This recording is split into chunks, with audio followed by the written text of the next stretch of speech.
Good afternoon class. Good afternoon sir. आपको visualising solid shape में जो मैंने पढ़ाया था एक यूलर्स फॉर्मूला, उस दिन आप लोगों को अच्छे से क्लियर नहीं हुआ था।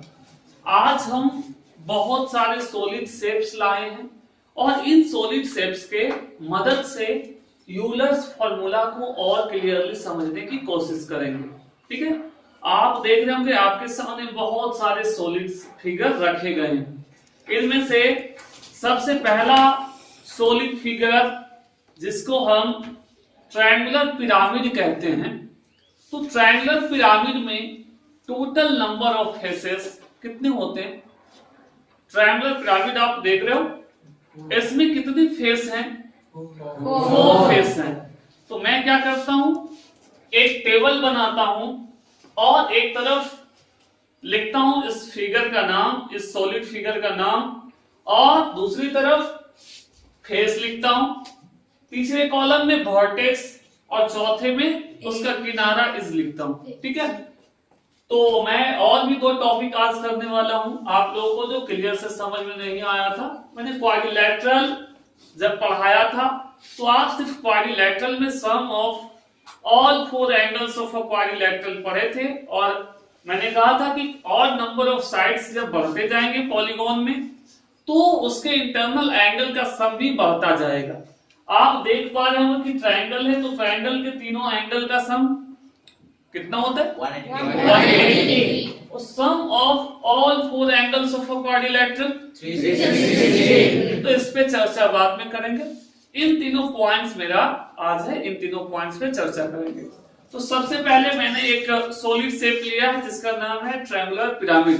क्या नाम है? Triangular pyramid. तो इस ट्रायंगुलर पिरामिड में नंबर ऑफ फेसेस कितने हैं? 4। नंबर ऑफ फेसेस कितने हैं? 4। नंबर ऑफ फेसेस कितने हैं? 4 है। नंबर ऑफ फेसेस 4 है। एफ कितनी है इसमें? 4 है। F is equal to 4 और नंबर ऑफ वर्टेक्स कितने इसमें? वर्टेक्स किसको कहते हैं आपको समझा चुका हूं। तो वर्टेक्स जो होता है जहां पर 2 या 2 से ज्यादा इंच जाकर के मिलते हैं, तो एक वर्टेक्स ये हो गया, 2 3 4, 1 2 3 एंड 4। वर्टेक्स का भी नंबर कितना है? 4। अब इसमें हम इसको गिनते हैं, किनारे को 1 2 3 4 5 6। टोटल नंबर ऑफ फेस कितना हुआ? 6। इसमें इस का नंबर कितना है? 6। तो अब आप देखिए कि क्या यूलर्स जो फॉर्मूला दिए वो क्या सही है? Yes, sir.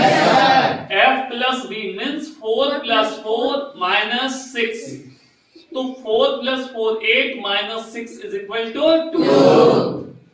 सही है ना? Yes, sir. तो यूलर्स का फॉर्मूला सही है। अब और क्या होता है कि सिर्फ इसी को हम लोग पिरामिड नहीं कहते। पिरामिड बहुत सारे शेप्स होते हैं। पिरामिड ऐसा नहीं कि जिसमें बेस ट्रायंगुलर होना आवश्यक है, नेसेसरी है, ऐसा नहीं। आप क्या कर सकते हैं, उसके बेस को जो है, ये जो आपको दिख रहा होगा पॉलीगॉन, वो 4 साइड का हो गया। पहले कितने साइड का था? 3 साइड वाला था, ट्रायंगल था। अब ये क्या हो गया? क्वाड्रिलैटरल आ गया। आप कहेंगे सर स्क्वायर है ये। ठीक है, ये क्या है? स्क्वायर। अब क्या है, इसमें नंबर ऑफ फेसेस कितने हैं? Number of faces 5। Number of faces 5 और number of vertex 5 and number of इसमें इस का नंबर कितना है? 1 2। वर्टेक्स मैं काउंट कर रहा हूं, हमें इस करना ना 1 2 3 4 5 6 7 एंड 8। अब आप इस फॉर्मूला में इसको रिप्लेस करो, number of face, number of vertex और नंबर ऑफ फेस सेटिस्फाई कर रहा है कि नहीं? Yes. तो 5 plus 5 minus 8 is equal to 10 minus 8 is equal to 2. Yes. फिर अगर आप इसका जो बेस है उसको पेंटागन बना दे, क्या बना दे? पेंटागन। तो इसमें फेसेस का नंबर जो हो जाएगा कितना हो जाएगा? 6। कितना हो जाएगा? 6। और नंबर ऑफ वर्टेक्स 6। वो भी 6, वो भी कितनी? 6। और इसका जो नंबर होगा 1 2 3 4 5 6 7 8 9 एंड 10। कितनी हुई इसका नंबर? 10। तो 6 + 6 -10 is equal to 12 - 10 is equal to 2।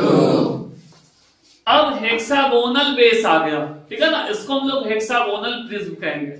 Number of sides in base, उसी के अकॉर्डिंग इसका नाम भी है हेक्सागोनल प्रिज्म। ये क्या था? Pentagonal prism. तो अब क्या है कि हेक्सागोनल प्रिज्म में नंबर ऑफ फेसेस कितने हो जाएंगे? 7। ये तो 7 ट्रायंगुलर फेस हो गए। और एक क्या है? ये जो 6 हेक्सागोनल फेस है, ठीक है ना? हेक्सागोन है। तो number of faces 7, number of vertex एक ऊपर और 6 नीचे है, डाउन 7, और नंबर ऑफ एज कितना हो जाएगा? 12। मैं काउंट कर लेता हूं। 1 2 3 4 5 6 7 8 9 10 11 है 12। कितनी है? 12। अब अप्लाई करते हैं यूलर्स का फॉर्मूला। क्या सेटिस्फाई करता है उसको? F 7 + V + 7 - E -12 7 7 14 -12 is equal to कितना? 2। अब अगर आप इसी तरीके से इंक्रीज करते जाएंगे नंबर ऑफ साइड्स, है ना? बेस का जो नंबर ऑफ साइड्स है, आपने 3 से चला ट्रायंगुलर पिरामिड, फिर ये क्या था? स्क्वायर पिरामिड, पेंटागोनल पिरामिड, और ये क्या है? हेक्सागोनल, हेप्टागोनल, ऑक्टागोनल, ठीक है? इसी तरीके से अगर नंबर ऑफ साइड इंक्रीज करते जाएगा, तो अगर मान लो कि नंबर ऑफ साइड्स इंक्रीज करते रहे और टेंस करे किसको? इन्फिनिटिव को। अगर आप देख रहे हो कि धीरे धीरे ये कोन का शेप लेता जा रहा है, जैसे जैसे नंबर ऑफ साइड्स, बेस का नंबर ऑफ साइड्स बढ़ाते जा रहे हैं, वो धीरे धीरे किस शेप में आने का कोशिश कर रहा है? कोन के शेप में। अच्छा, क्या कोन भी फॉलो करता है उस रूल को? तो कोन में मैं फेस काउंट करता हूं, इसमें फेस कितने? 2 फेस है। इसमें नंबर ऑफ फेसेस कितने हैं? 2। एक कर्व फेस है, और ये जो अदर फेस है वो कैसा है? प्लेन फेस है। तो नंबर ऑफ फेसेस इसमें कितने हैं? 2।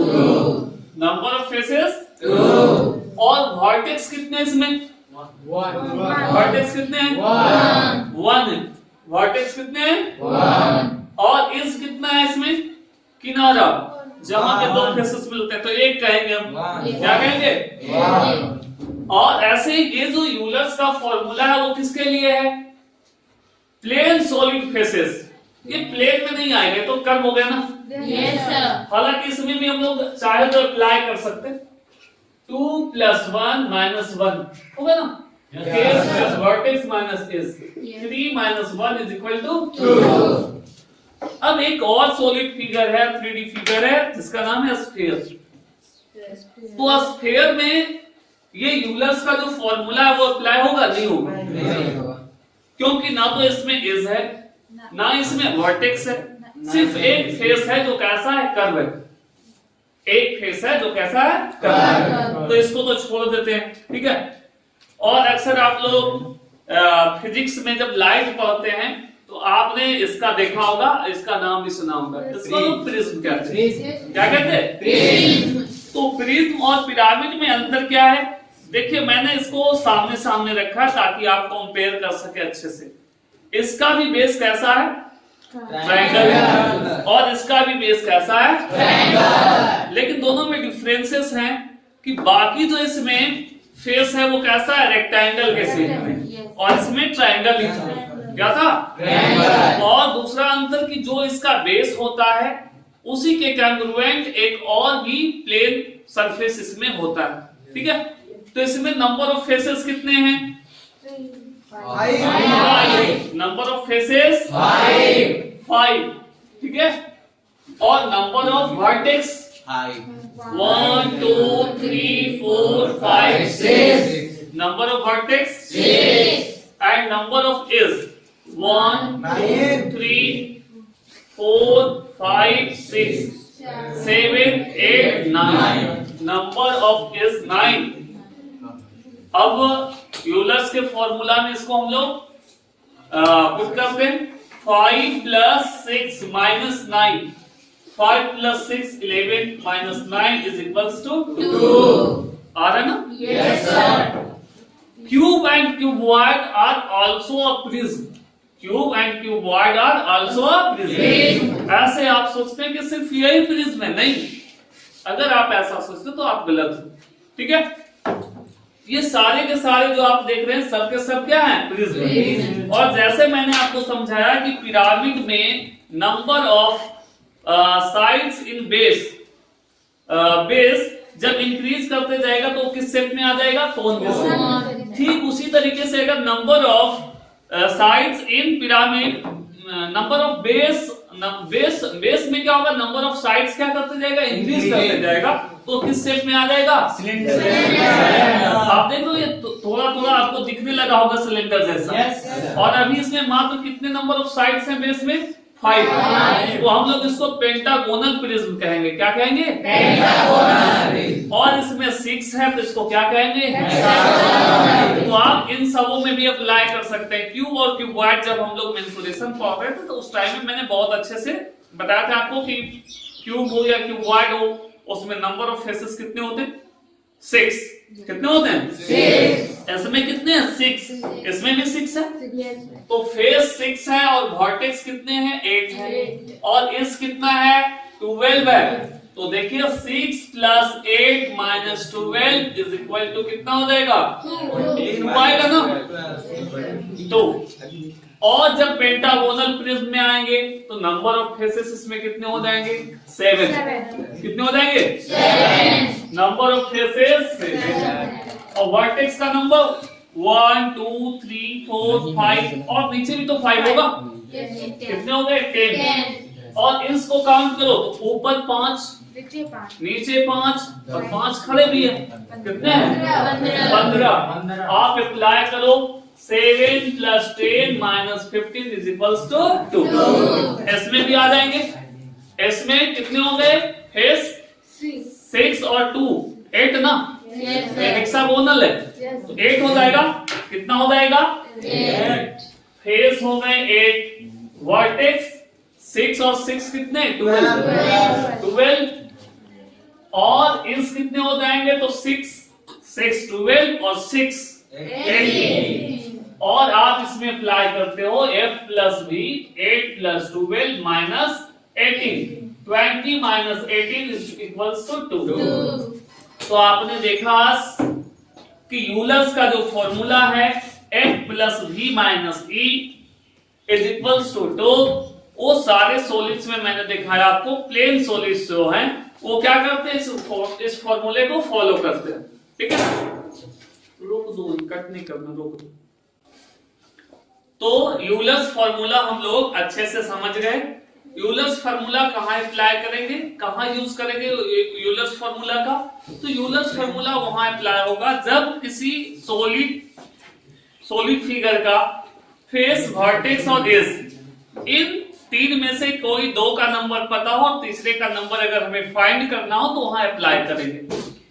अब हमारा दूसरा जो टॉपिक था आज का कि हमें पढ़ना है, हम लोगों ने पढ़ा था पिछली क्लास में कि ट्रायंगल्स के तीनों एंगल्स का सम 180 डिग्री होता है, जिसको हम इसके मदद से समझे थे। मैंने क्या किया था? ये जो 3 एंगल्स थे ट्रायंगल के, उन एंगल्स को मैं काट करके क्या किया था? एक जगह कलेक्ट किया। तो मैंने देखा ये किसका शेप ले लिया? सेमी सर्कल का। और ये एक स्ट्रेट लाइन मेक कर रहा है, एक सीधा स्ट्रेट लाइन बना रहा है। तो हम समझ गए थे ये तीनों एंगल का सम कितना होता है? 180 डिग्री होता है। फिर उसी तरीके से क्वाड्रिलैटरल्स के तीनों एंगल्स के, चारों एंगल्स के सम 360 डिग्री हमने पढ़े। तो हम लोगों को जिज्ञासा हुआ कि हम लोग जाने कि अगर नंबर ऑफ साइड्स इंक्रीज करते जाए पॉलीगॉन में तो उनके इंटरनल एंगल का सम कितना होगा। तो आज हम लोग 3 से आगे बढ़ेंगे। तो ट्रायंगल्स के तीनों एंगल्स का सम 180 डिग्री। अगर क्वाड्रिलैटरल्स का पूछा जाए तो क्वाड्रिलैटरल्स के चारों एंगल का sum 360 degree. Sum of all four angles of a quadrilateral is 360 degree. और उसके बाद अब मैं नंबर ऑफ साइड्स बढ़ा देता हूं इस पॉलीगॉन का। अब मैं इसको बना देता हूं पेंटागन। क्या बना दिया मैंने? पेंटागन. तो पेंटागन के जो 5 एंगल्स हैं इंटरनल एंगल्स उनका सम क्या होगा? पेंटागन का कितना होगा? 540 चलिए 540 डिग्री।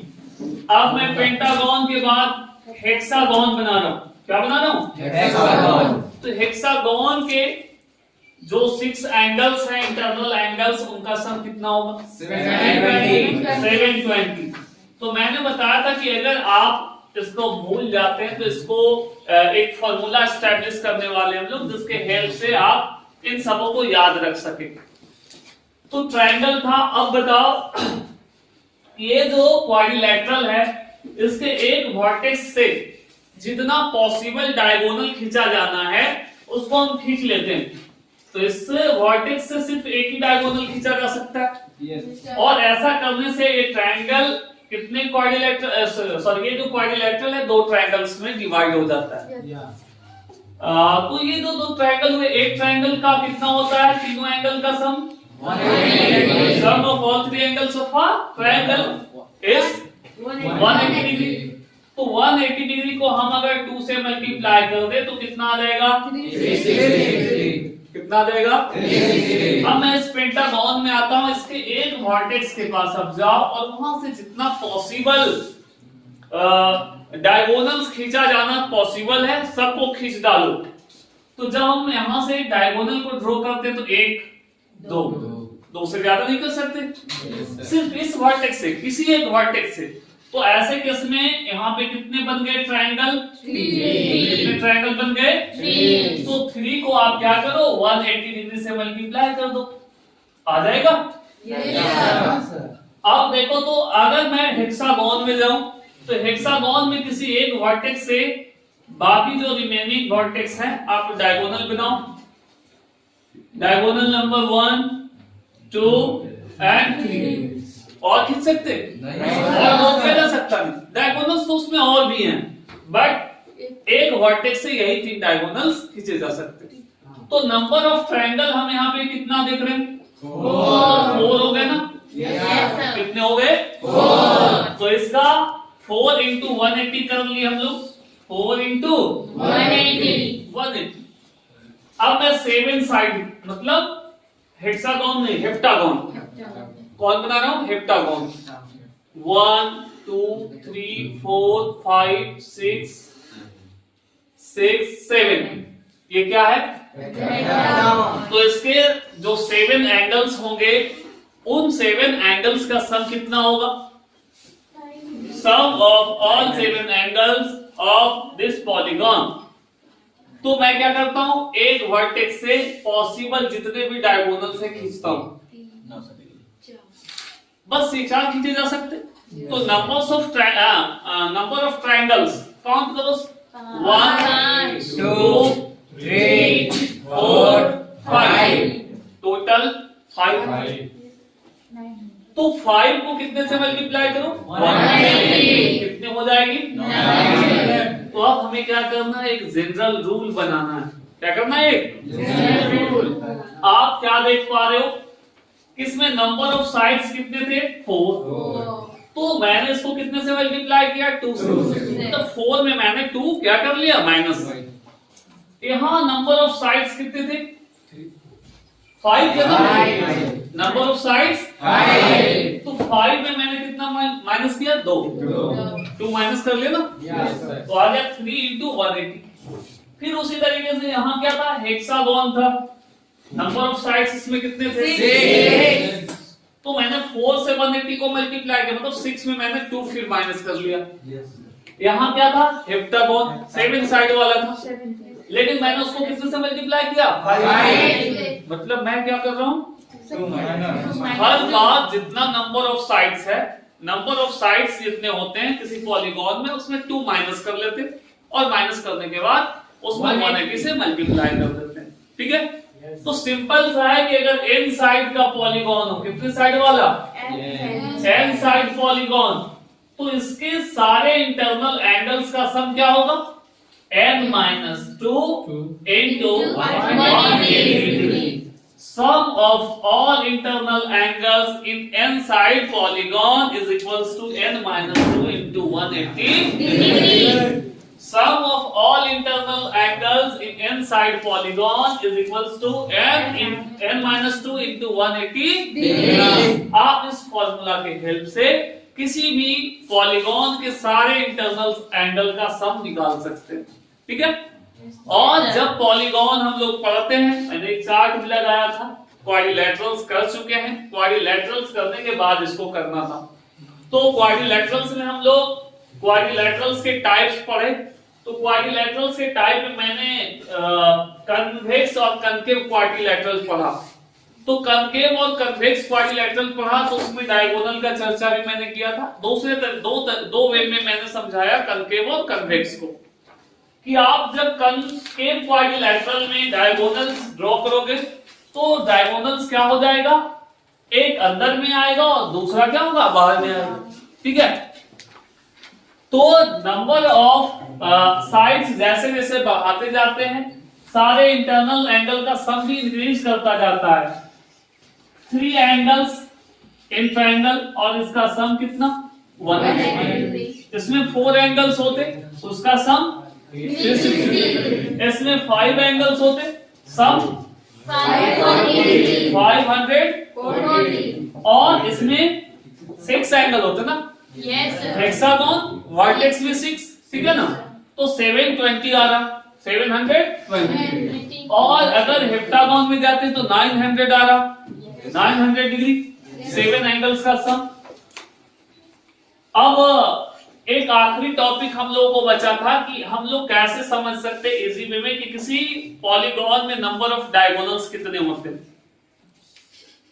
तो अभी हम लोगों ने जस्ट फिनिश किया कि नंबर ऑफ साइड्स अगर इंक्रीज करते जाएगा पॉलीगॉन में, तो उसके इंटरनल एंगल का सम भी इंक्रीज करता जाएगा। ट्रायंगल के तीनों एंगल्स का सम 180 डिग्री, क्वाड्रिलैटरल के चारों एंगल का सम 360। तो नंबर ऑफ साइड्स इंक्रीज करते हैं पॉलीगॉन में, तो उसके इंटरनल एंगल का सम भी इंक्रीज करता है।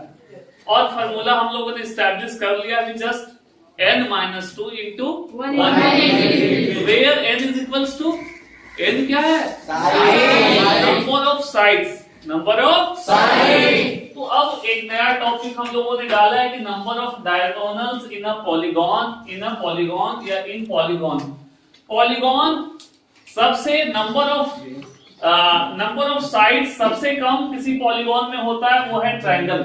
वो क्या है, ट्रायंगल। क्या किसी पॉलीगॉन में 3 से कम, मतलब 3 से लेस भी हो सकता है साइड्स, और वो पॉलीगॉन बना ले, नहीं, पॉसिबल नहीं।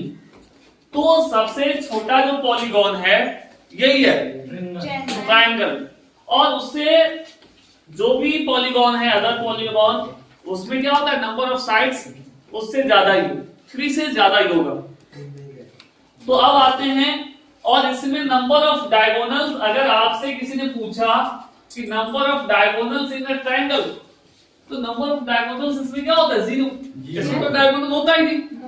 डायगोनल होता क्या है, तो डायगोनल एक लाइन सेगमेंट है, डायगोनल एक लाइन सेगमेंट है जो किसको ज्वाइन करता है, 2 वर्टेक्स को, बट वो दोनों वर्टेक्स कंसेक्यूटिव ना हो।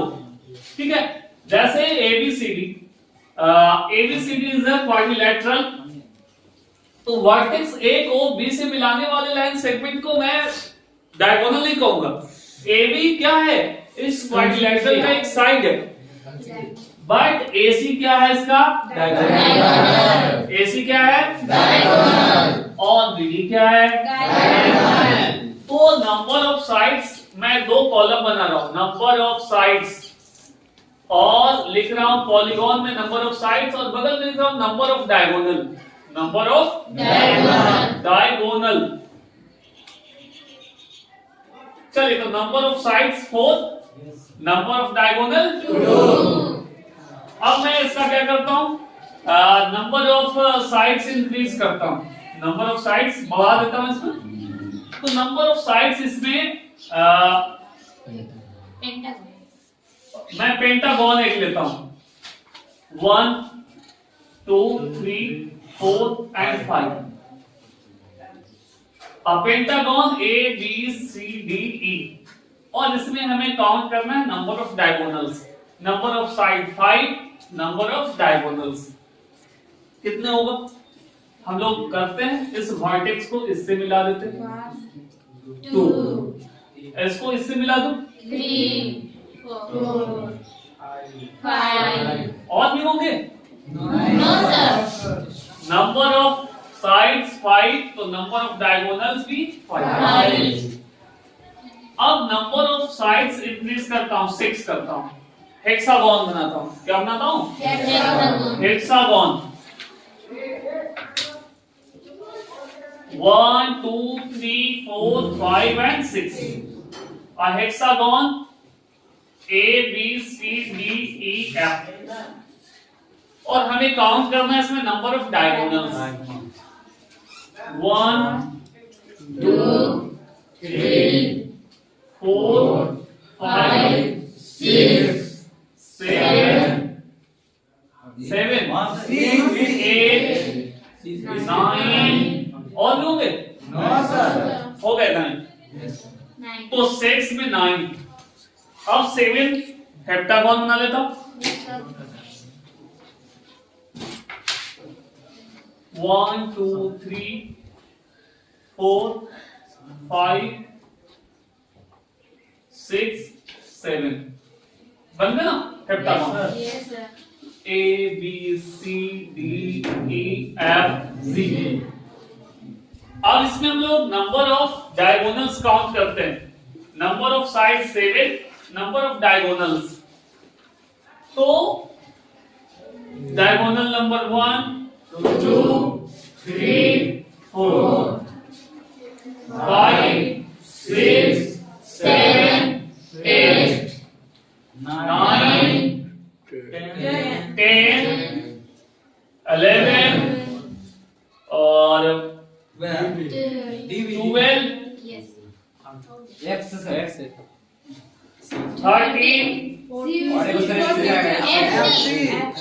एक बोलेगा ना DC डीसी थोड़ी डायगोनल होता है, एफ से सी को चलो मिला दिया, एफ से सी को। अब हो गए तो कितने हो गए, नंबर भी भूल गए। तो मैं फिर से बताता हूं, आप भूल जाएंगे ऐसे जैसे अभी हम लोग भूल गए। तो हम लोग एस्टैब्लिश करने वाले एक फॉर्मूला, और यहाँ पे आपको कोई फॉर्मूला दिख भी नहीं रहा। अगर किसी ने दिमाग लगे अच्छा हाफ होता है, ठीक है ना, 4 है तो 4 का आधा 2 होगा, तो भाई 5 का आधा तो 2.5 होना चाहिए 2.5। तो नंबर्स ऑफ डायगोनल्स भी फ्रैक्शन में होता है नहीं। 6 का हाफ करोगे तो 3 होना चाहिए। यहाँ क्या हो गया, 3/2 से मल्टीप्लाई हो गया, तो 3/2 से हुआ, हाँ 1.5 गुने हो गए ना। तो ये सटीक बैठ नहीं रहा, तो इसके लिए हमें क्या करना है, एक फॉर्मूला एस्टैब्लिश करना है। तो फॉर्मूला कैसे एस्टैब्लिश होगा आप समझो अच्छे से। मैं 2 बच्चे को बुला रहा हूं, 3 बच्चे को, ठीक है। अनुदीन दोनों आ जाओ, और एक कोई आ जाओ।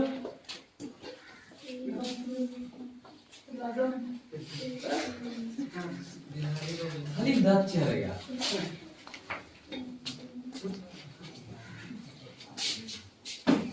ये मैंने ना 3 स्टूडेंट्स को बुलाया, ठीक है, और ये 3 स्टूडेंट को क्या करना है, हैंडशेक करना है एक दूसरे से। पहले विकास करेगा, अपने दोनों फ्रेंड से करो, और आप लोग ऑब्जर्व करेंगे कि हाथ मिलाने का कितना बार काम हुआ, तो हैंडशेक करने का काम कितना बार हुआ है। विकास ने कितनी बार मिलाया, 2 बार। 2 बार। मिलाया ना? Yes, sir. आपने अपने दोनों मित्र से मिला लिया हाथ, दोनों फ्रेंड से हो गया आपके? नहीं, किससे नहीं मिलाए? मिला लो। आपने दोनों फ्रेंड से मिला लिया? मिला लिया, सबने मिला लिया। अब मैं पूछता हूं, आपने कितने बार हैंडशेक किया? दो। आपने? आपने? सबने दो बार हैंडशेक किया, 2 टाइम्स सबने किया। तो टोटल हैंडशेक कितने बार हुआ? 6. सारे लोगों का आंसर क्या है? 6 टाइम्स। बट 6 टाइम नहीं हुआ, मैं देख रहा हूं। इसने एक बार इससे मिलाया था, फिर एक बार इससे मिलाया था, और एक बार इसने इससे मिलाया, और सबका हो गया। कितनी बार हुआ? 3 टाइम्स। अब आप तीनों जा सकते हैं। अब नंबर ऑफ डायगोनल्स मैं कैसे समझाता हूं, आप समझना।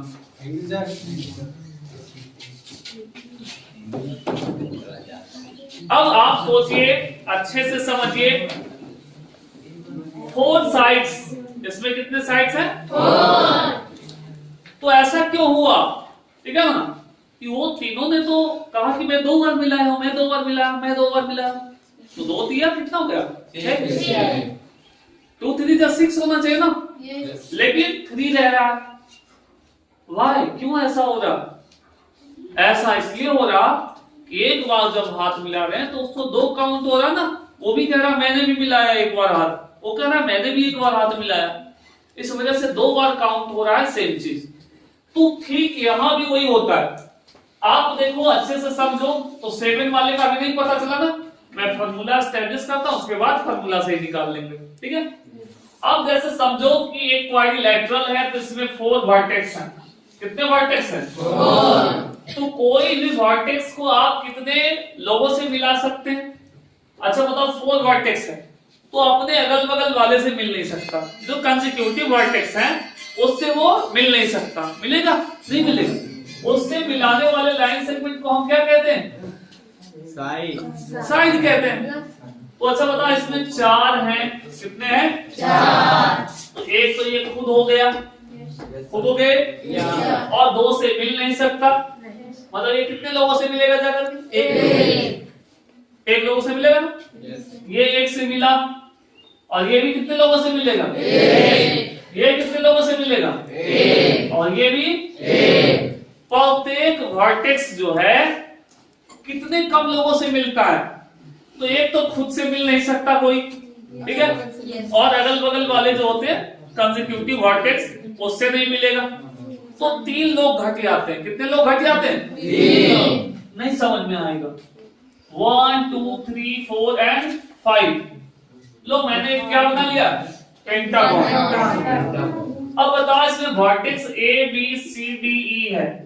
वर्टेक्स A खुद तो 1 गया, और ये बगल वाले जो 2 हैं कंसेक्यूटिव वर्टेक्स, उससे वो मिल नहीं सकता। तो कितने लोगों से मिलेगा? 2 लोग। नंबर ऑफ वर्टेक्स इसमें 5 है, लेकिन प्रत्येक वर्टेक्स कितने लोगों से मिलेगा तो ट्रायंगल बनेगा? 2। 3 क्या हो रहा है? घट जा रहा। 3 क्या हो रहा है? घट जा रहा। देखो, ये 2 से जाके मिला ना, ये भी वर्टेक्स 2 ही लोग से मिलेगा ना। 2 वर्टेक्स से मिला सकते। ये देखो, 1 से मिला हुआ है, दूसरे से मिला दिया। Yes, sir. और कोई बाकी है क्या? No, sir. तो फिर ये 2 से मिल रहा है, ये 2 से, ये 2 से, तो प्रत्येक वर्टेक्स 2 से मिल रहा है। तो 5 into 2 10 होने चाहिए। Yes, sir. तो क्या 10 है डायगोनल्स? No, sir. क्यों नहीं है? अभी जो आपने देखा, अपने फ्रेंड को हैंडशेक करते हुए, तो सबने कहा मैं 2 बार मिलाया हूं, हैंडशेक किया हूं, ठीक है, लेकिन 6 बार हैंडशेक करने का काम नहीं हुआ, 3 टाइम्स हुआ। ऐसा इसलिए कि एक को 2 बार काउंट किया जा रहा, एक को 2 बार काउंट किया जा रहा, 2 टाइम्स हम उसको काउंट कर रहे हैं। जैसे डायगोनल्स AC और CA दोनों अलग नहीं है, एक ही है। दोनों क्या है? तो प्रत्येक वर्टेक्स अगर n साइड का पॉलीगॉन है, तो प्रत्येक वर्टेक्स कितने वर्टेक्स से जाकर के मिल सकता है तो डायगोनल बनेगा? n-3 वर्टेक्स से। एक तो वो खुद, और ये 2 बगल वाले जो होते हैं उनसे नहीं मिल सकता। और इतने डायगोनल्स नहीं होंगे, इसके क्या होंगे? हाफ होंगे। बिकॉज आप AC और CA 2 अलग अलग डायगोनल काउंट नहीं कर सकते। AC एंड CA क्या है? Same diagonal. इसलिए आप उसको क्या करते हैं? 2 से डिवाइड कर देते हैं। तो numbers of polygon in a numbers of diagonal in a polygon is equals to होता है n into n minus 3 divided by 2। आप इस फॉर्मूला को अप्लाई करो, आपको भी रियलाइज होगा, आपको भी बिलीव होगा कि हाँ ये फॉर्मूला सही है। अब जैसे आपने तो 4 वाले में 2 कह दिया, क्या इसमें रखने से सेटिस्फाई कर रहा है? देखो तो नंबर्स ऑफ साइड है, जहां n क्या है? Numbers of side. 4 into 4 minus 3 divided by 2, 4 into 1 divided by 2, 2 to the 4 equals to 2। numbers of side 5, then numbers of diagonal 5। तो numbers of side 5 into 5 minus 3 divided by 2, 5 into 2 divided by 2, 2 से cancel हुआ, कितने आ गए? 5 आ रहा ना? Yes sir। अगर हम numbers of diagonals number of sides 6 कर दे तो 6 into 6 minus 3 और divided by 2, 6 into 3 divided by 2, 2 3 जा 6, 3 3 जा 9, ठीक है?